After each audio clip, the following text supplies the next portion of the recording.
You're listening to The Kylo Show, the podcast where we talk about how to keep your love on no matter what and why whole healthy families are going to save the world. And it starts right now.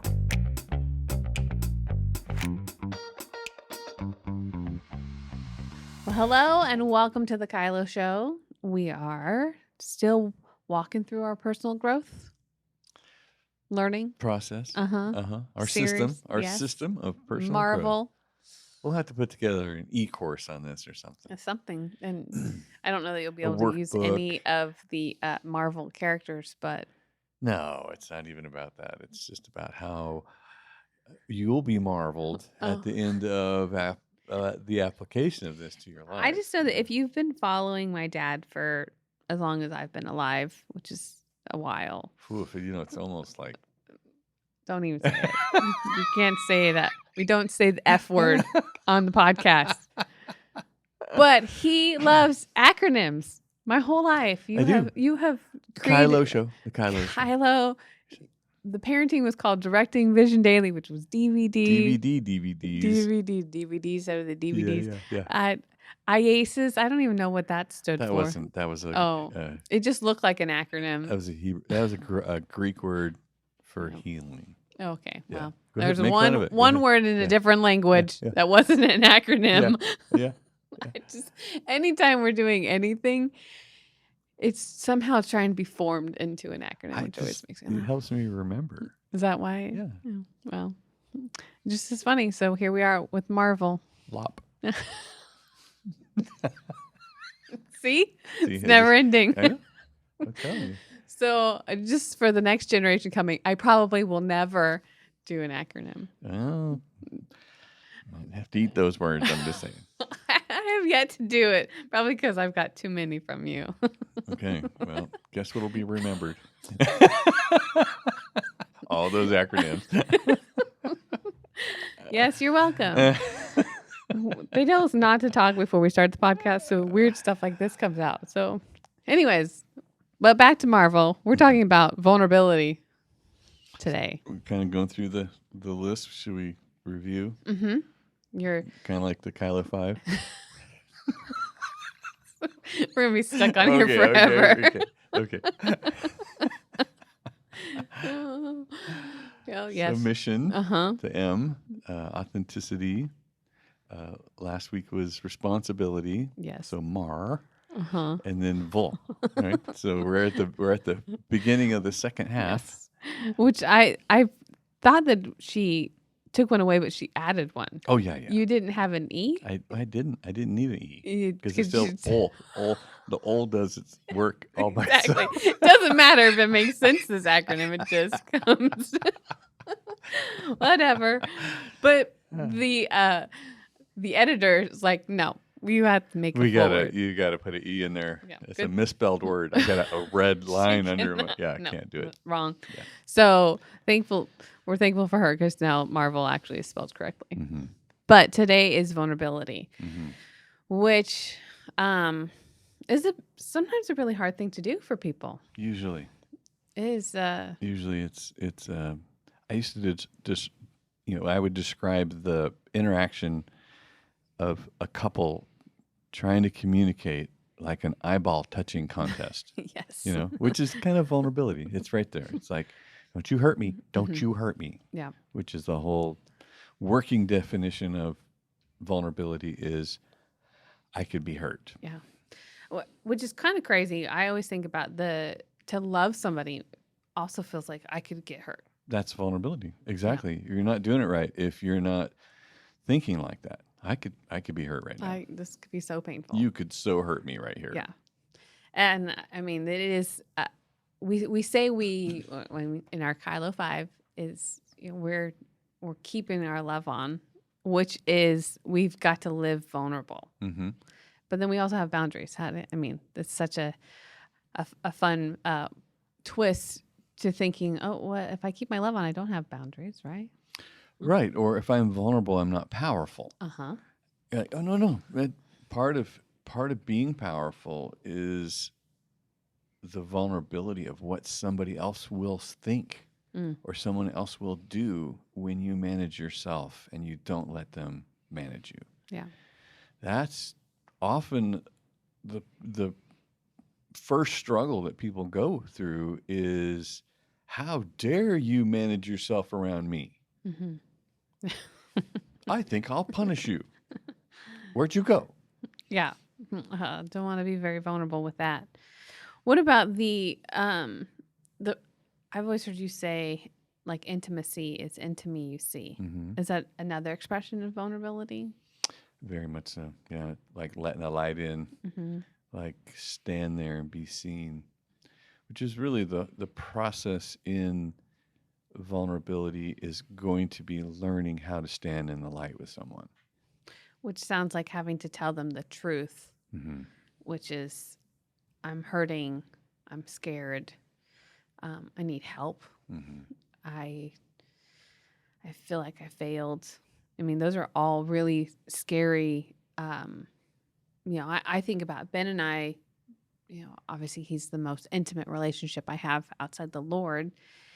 And anytime, when we've talked about, he talked about his journey with porn, but that coming into the light, even there, Mm-hmm. that level of vulnerability to show you, his almost trying not to give the permission of shame to come in. Mm-hmm. Like that's what I remember seeing in those moments, is he's trying to express that he's hurt me and he's scared to tell me, and he's scared to let shame come in and standing in that light. I mean, Or he's just showing you his shame, sure. 'cause Well, it's he's good. Yeah. living in it, and he's like, I thought I'd like to see if I can make this worse and show it to you. Yeah. Which, that is those moments are really big moments of vulnerability, I think, in a marriage.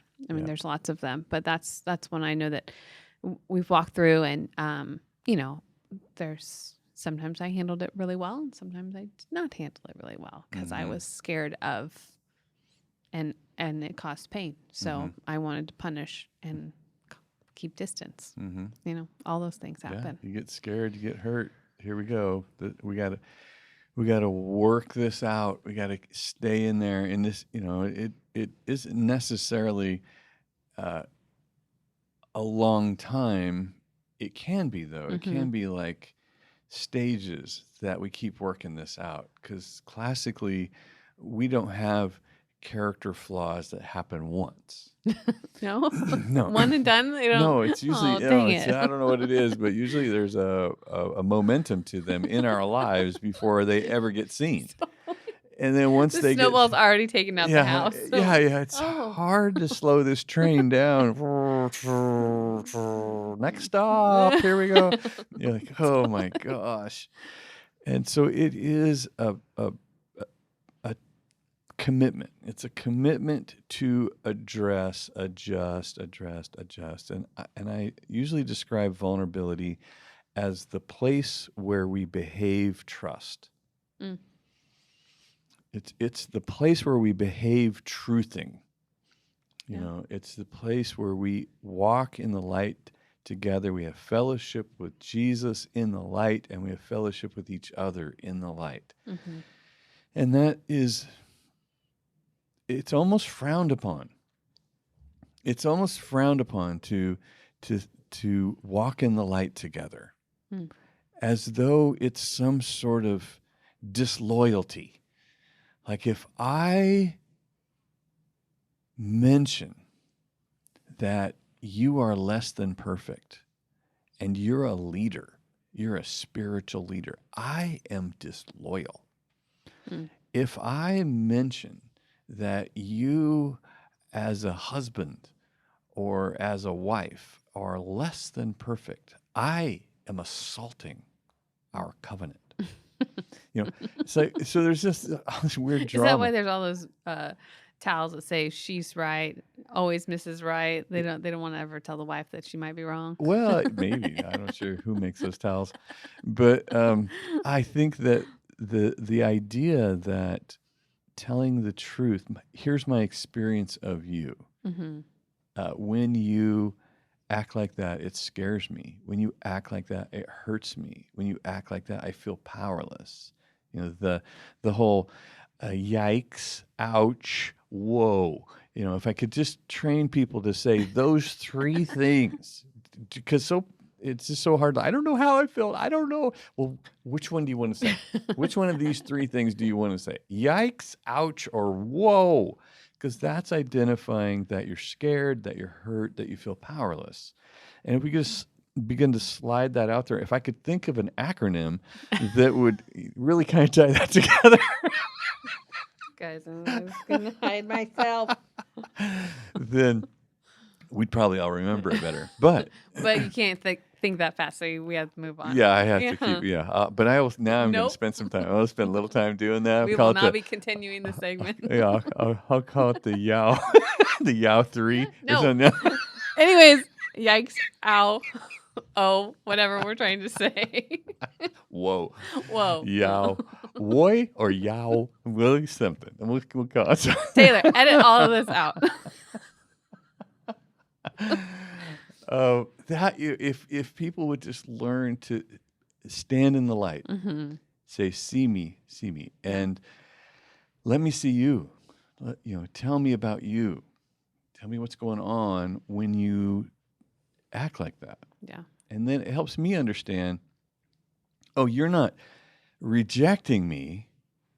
You're afraid right now. Oh, I thought you were rejecting me. That's why I was acting like this. But if I understand you're afraid, I have a different response to you being afraid than you rejecting me.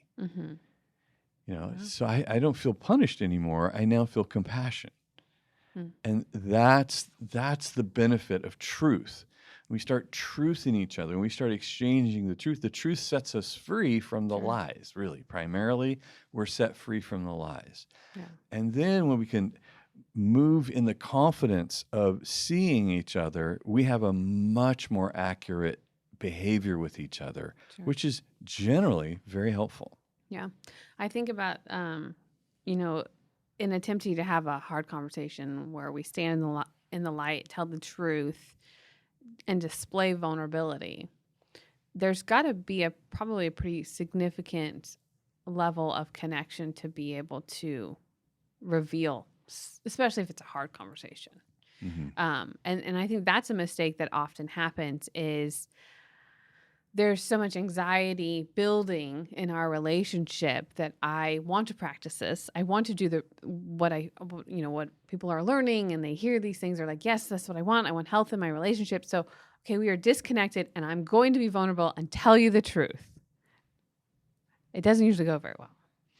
No, and usually people think, I'm going to tell you the truth means I'm going to tell you. I'm going to judge your skin off while you thank me later. Never happens. It never works. It never works. Like, here's what I think is wrong with you, and here's what I think you're doing wrong. And that's not truth. That's judgment.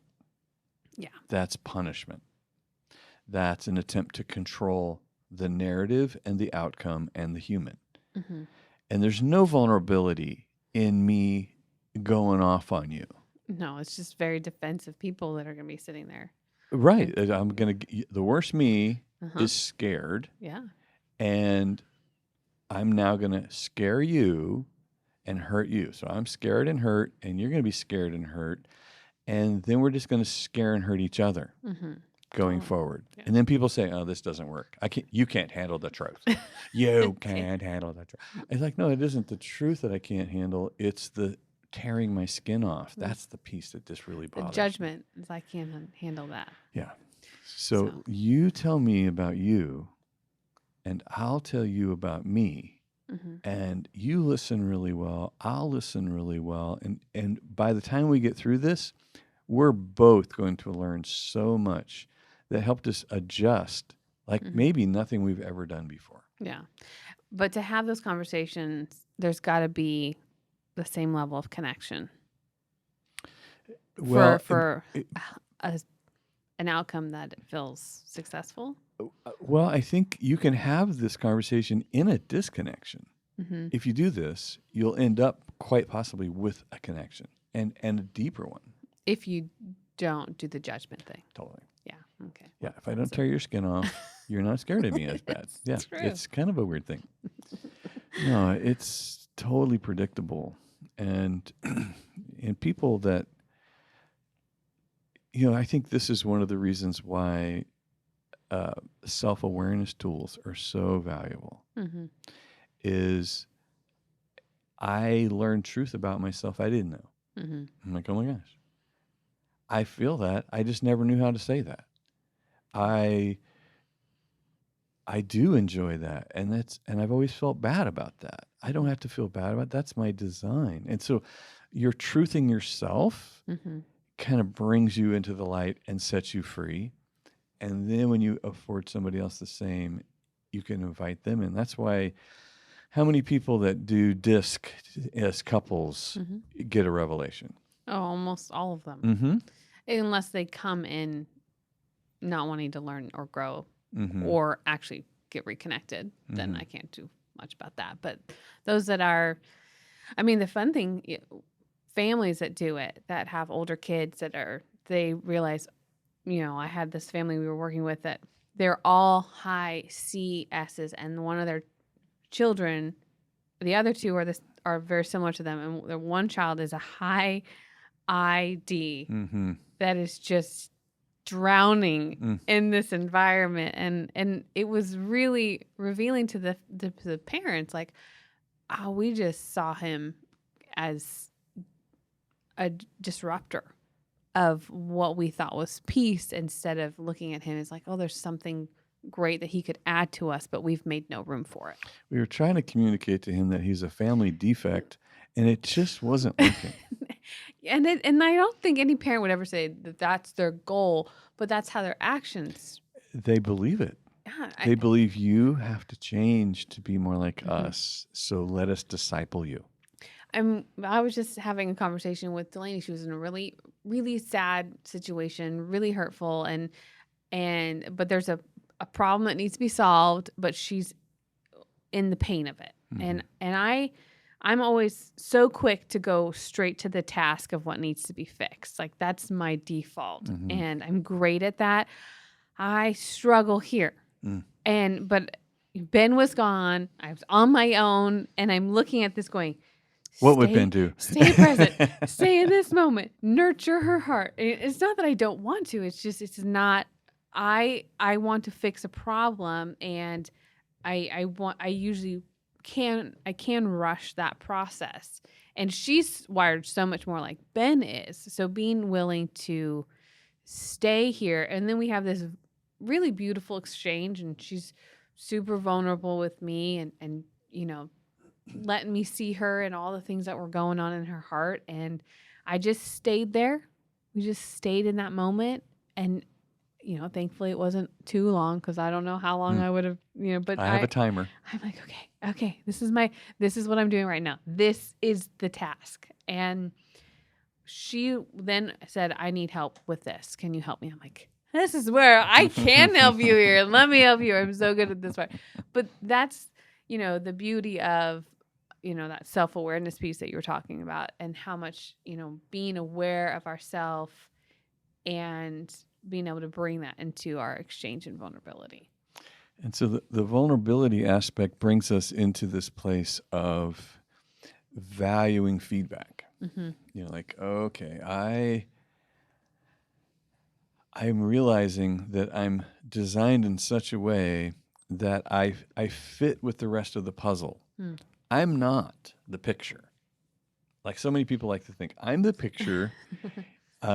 Let's adjust all the things in your picture that need to be more like my picture, so that I can surround myself with myself, so my anxiety goes down, because I don't really have to try to be around myself. I actually love being around myself. I just surround myself with people who think and behave predictably the way I would. Like, this is unfortunately I didn't marry someone like that. I married someone who the opposites attract, and I can't believe how different they are and how they won't yield to my discipleship.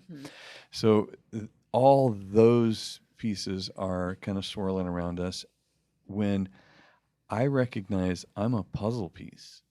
I fit in the overall puzzle and design of our family, even our marriage, but our family, our society, our church environment, whatever community I plug into, I'm a puzzle piece. Mm-hmm. And as long as I recognize that, then I begin to see the value of your experience of me. Mm-hmm. And I see why I need to be courageous enough to communicate my experience of you, to protect our relationship, to walk in the truth together so that we can build trust. Yeah. And therein is the freedom. Ongoing. We've built trust in relationships. I've built trust in my marriage. I've built trust in my family. I've built trust in my community. In doing so, I'm free. I'm free to be myself, and you get to be you around me, and we all flourish together. Mm-hmm. I know. It's hard to receive feedback if it feels like the person giving it doesn't actually believe in you. Mm-hmm. It's hard to take that feedback as you're going to be with me in the process as I walk this out Mm-hmm. and alongside of me. So that's where I think feedback becomes so hard, is that if it's received by somebody that's not willing to be on the journey with you, you're like, well, I don't want to take this because I don't know that you're going to be patient with me to learn, Mm-hmm. or encourage me when I am making adjustments, Mm-hmm. however big or small they may be. Mm-hmm. But I think that's the part where, the person giving feedback has to be willing to kind of walk out the process with Mm-hmm. the other person. And realize that when I compare my strengths to your weakness, you're going to lose 100% of the time. Yes. And this is parenting, like parents are like, hey, be responsible. Mm-hmm. Take out the trash. Do stuff. How how responsible I am? Yeah. Well, you're 70. Yeah, well, that's okay. Well, it took me a little while, but, I need you to get on board. That temptation to compare my strength to other people's weaknesses kind of demonstrates that I'm not aware. Mm-hmm. I'm not paying attention to what I'm doing and how I'm treating another person. So that's where I need feedback of your experience when I compare my strength to your weaknesses. Yeah. Like, how does it feel? It feels hurtful, Mm-hmm. and it feels scary. I'm scared that you're gonna reject me after you judge me. Yeah. And I'm very scared of that. Like, okay, and I feel powerless. So I want to say, yikes, ouch, whoa, all in one acronym. Yeah. Yeah. I love the spin of, vulnerability and feedback and feeling believed in, all part of a process of understanding what it can produce, and really telling the truth and not bringing judgment. Mm-hmm. That's probably a big thing to be thinking about as we're Mm-hmm. moving towards getting healthy. And feedback obviously isn't all I'm having a problem with you. Yeah. But maybe we should start putting it together in feedback and affirmation or something. But there has to be the nourishing aspect Mm-hmm. of my comfort with both, because otherwise I just sound upset and critical all the time. Mm-hmm. Like, the only time that you want to be intimate with me is when you're upset. Yeah. And I don't mean intimate in the most happy way. I mean intimate like, oh, let's walk in the light together so I can point out what's wrong with you. Like, I don't want to do that. Mm-hmm. There has to be the balance of I really love this about you. I really value. Mm-hmm. I so enjoy when you do this, or when we experience this together, or that moment that we had. I really enjoyed you. Mm-hmm. There has to be enough of that to where we realize that we are dinging the bell, and like, okay, we're being successful, and we have to grow, and we have to adjust. Ben and I talk about this a lot with couples that we work with in, chasing after love languages. Because a lot of times there's knowledge of the spouse's love language, but there's not very good execution of that. So the message, I love you, gets lost, right? So they get lots of feedback of you're doing it wrong. Mm-hmm. Mm-hmm. And nobody wants to keep doing anything if they're doing it wrong. Oh.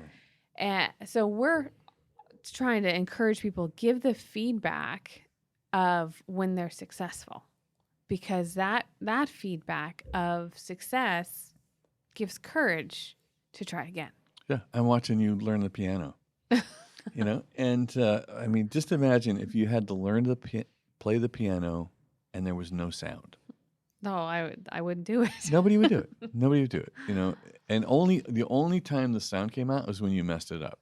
Oh gosh, I definitely would not do it. You wouldn't do it. So not do it. all that feedback that you're getting, because you're nailing you're like, this sounds like the song I'm trying to play right here. This is awesome.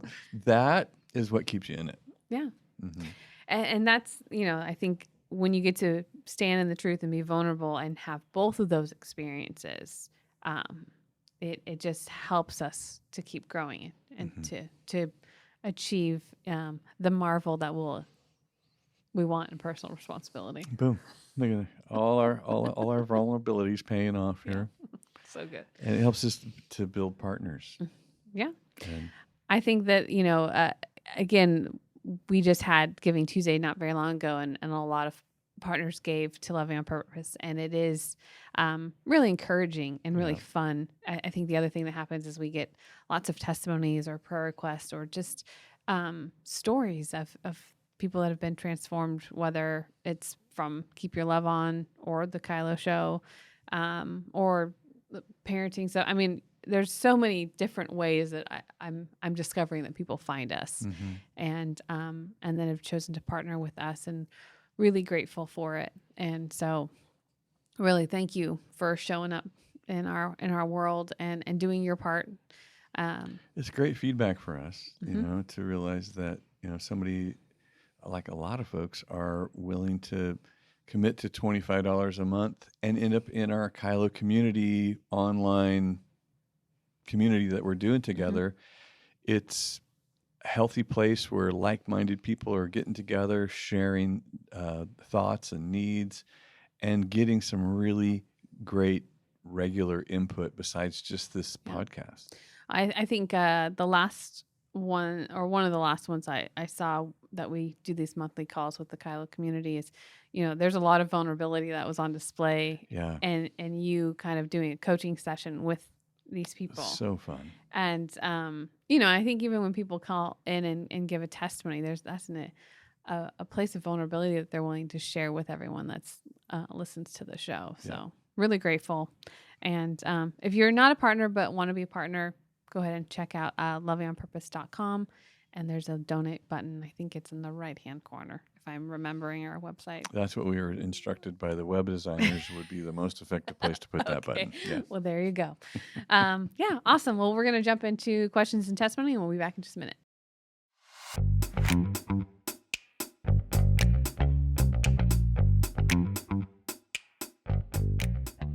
All right. Well, we're going to jump into our question, which if you want to send us a question, you should do that. You go to kyloshow.com, and there you get to actually record your question, and which is super fun. I love being able to actually hear the voices. I wish maybe someday we'll have a live where you can call in and we can have a dialogue back and forth. But I know. Until then, that would be so fun. Until then, this is our option. So please give us questions. Always fun. But today's question comes to us from Patrick. Hello, Danny and Brittney, from Patrick here, down in Australia again. Hey, I love when you guys answer our questions, and they really bring a lot of insight and a lot of gems of wisdom. But oftentimes the questions are pretty heavy and deal with a lot of deep stuff. I want to give you guys a lighthearted question today. What is the soundtrack to Kylo? What kind of music do you guys like? And you don't get any points for saying Bethel or Jesus culture. What are the songs or the music or whatever that help you, Kylo, keep your love on? Thanks, guys. The music that helps us, Kylo, is probably always worship music, because Kylo, I'm normally flustered, probably, if I'm trying to Kylo. Be powerful. But, yeah, I mean, I have a couple worship playlists that are all sorts of people, not just Bethel or Jesus Culture, though. I love a lot of those guys, but there's so many really great artists coming out, and the songs, they're fun. So, I mean, if I'm being honest and I'm in a conflict, I'm usually pulling on heaven to come control my freaking self and calm down. So, I mean, if I'm trying to Kylo in a conflict, that's usually what that looks like. But if I'm having fun and wearing your cowboy hat, I do love country. That is, I will. I never thought those words would come out of my mouth, if I'm being completely honest. I know. Anna's cheering right now silently in the corner. I know.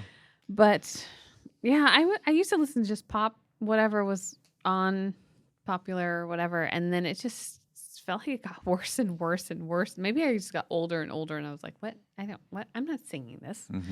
And Ben started listening to it first, and then I think Chris Stapleton is what I first started listening to, which I do love Chris Stapleton. I like Morgan Wallen as well. I mean, I remember listening to Garth Brooks in Vicky's car when we drive down to gymnastics with Ashley from Weaverville to Reading. So country's been in my mind since I was a child. I just didn't choose to listen to it till more recently. But yep, I don't not like country. I just don't like it enough to listen to it, So I don't understand how that statement makes any sense. I mean, I don't know anybody that you just listed. I mean, I've heard of Chris Stapleton. Stapleton. Yeah.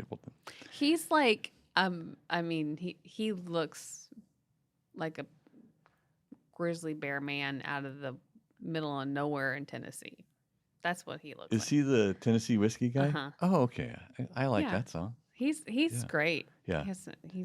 He's kind of folk sounding and country more than like pop country, which is more Morgan Wallen, I would say. Okay. But yeah, I guess I'm kind of stuck in the 80s probably, pretty much. But I don't really listen to music to keep my love on. I can't think of a time that maybe if I'm drowning, I'm like, okay, that's what I'm saying. Lord Jesus, come help me. I know. But typically I listen to music to entertain myself, Yeah. I can drive for hours with no noise. We were driving somewhere. The thunder of my car, which I actually do love that. That's probably how I keep my love on right there. Is listening to. So if I could get some kind of combination of ZZ Top and some other classic rock band and a Corvette engine, if I could blend those together. You need more cowbell, but Corvette engine. I don't. Yeah, just less cowbell, but Creedence Clearwater Revival. That's what I remember in Mount Shasta. I don't know why that. That's because your mom got me this little box of tapes, cassettes, and I'm the kind of guy like I would make a mixtape or a CD, like a mixed CD, and I would play it in my car every time I turned the car on. It just came on for 3 years. Same one. That's like Ben. Ben can Same listen one. to this. Like I have no time to fuss with my music. Your brother, our editor, he's going to hear this right.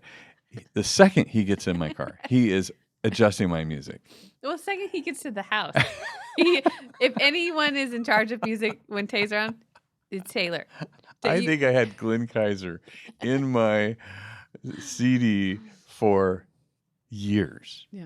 Every time I got in the car. I don't even know who Glenn Kaiser is. Trouble. Oh, yes. I know who he is. That's what Dustin would sing when he would. Yes. My cousin who was little that lived with us, which he was a wild little boy, and he loved that song. Like, you should not sing this song. Trouble is your middle name. That was my middle name. Yeah, there was that whole thing. I mean, I haven't listened to Glenn Kaiser because I've had something else on there for 3 years. Yeah, well, I don't.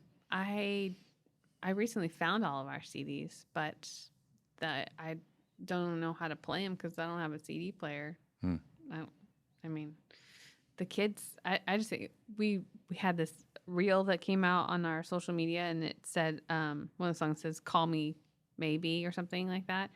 And I put my hand, with my pinky and my thumb out, into like a phone. like a phone, Yeah. how I grew up. And I'm watching this reel, and Lincoln has his hand flat and is pushing on it and puts his whole palm to his head. There you go. Yes. Okay. Wow. Yes. We're evolving. We are totally evolving. Addie and Lainey still did this. I was like, this is hilarious. This is going to die. Lincoln's generation is going to be how we do things. So it's funny. Well, random question. That Patrick. is, Patrick, that was pretty random. So I guess now everyone knows a little bit about us. You're always been a little bit more rock. You and Mom are rock and roll. I know. I'm entertained by it. Like I don't sing it. I never catch myself singing the lyrics to some stupid. Because they're all just horrible. Most of them are just banging terrible. on things like that, drumming. And I can play it really low. It'd be playing in the background of a restaurant, and I'm moving my body, and your mom's looking at me. What are you doing? I go. Do you not hear that? Oh, she didn't even hear the song. I'm like, oh, this is my favorite part. I have witnessed this many times. Mm-hmm. Oh, that's funny. Well, I don't know any other random questions that we could answer that go along with Patrick's question. No, we're good. But we could definitely move on to the testimony. We should just do that. Awesome. Let's do it.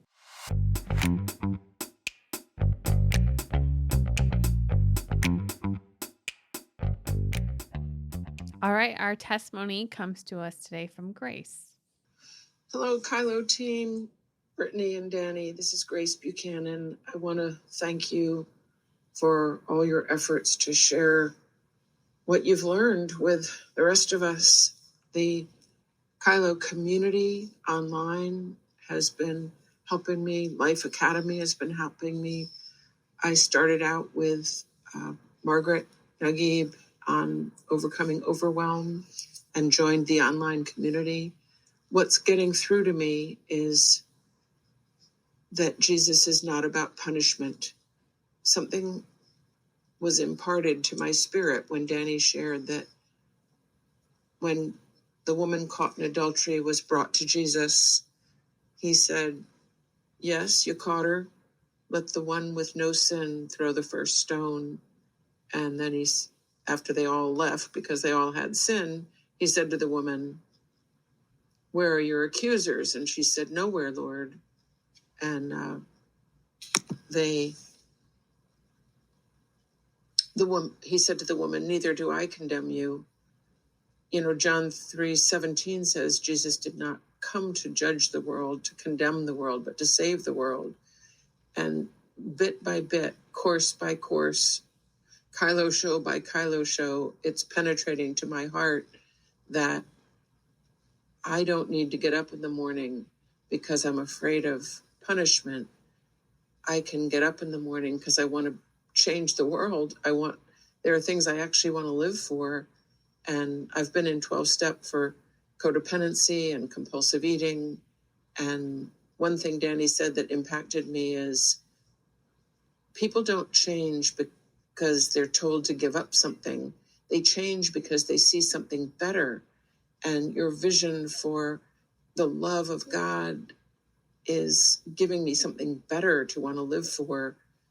So I get up in the morning and think, I want to be a world changer. I want to enjoy my life. I want to receive the abundant life Jesus died to give me instead of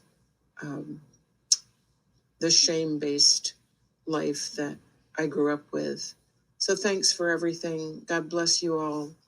Bye. Wow. Yeah. That sounds like what a transforming life looks like. Yeah, I just thinking about kind of the Marvel breakdown. She's discovering a mission for herself. Which is gonna lead her to feeling like she gets to be authentically herself, who God's created her to be, and really restore the broken mindset of I should be punished. I should be looking for punishment. You know, and taking the ownership and personal responsibility of, okay, I'm going to go and do now the things that I'm discovering and not live bound in fear. So it's beautiful. Yeah. Yeah, that's good stuff. And Grace is in the Kylo community. You know, she's showing up in there and on our calls. I think she was one of the ones that we just did some coaching with on the call. Yeah.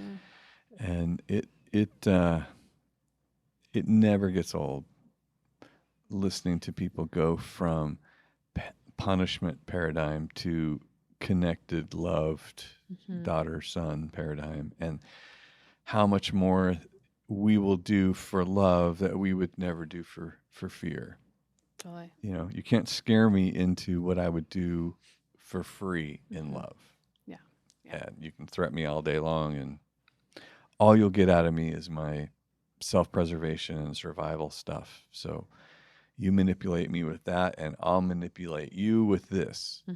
And we'll just try to survive that relationship versus nothing could stop me from the commitment and sacrifice that I have because I love you.